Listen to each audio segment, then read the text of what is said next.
Nabuo ang aking pagmamahal, sobra-sobra pa sa inyong inaasahan.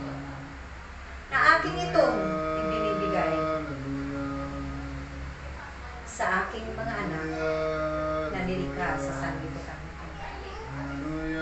Kaya tatandaan ninyo ang aking mga kapahayagan at mga tagubilin na aking mga anak. Na kung siyawi lamang ang inyong tatawagin sa lahat ng oras. Tunay at tiyak na kayong lahat ay magkakatulungan.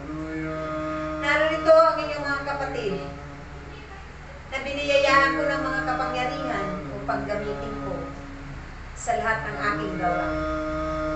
Upang sila man na magiging daluyan ng biyaya at grasya ng inyong mga kapwa.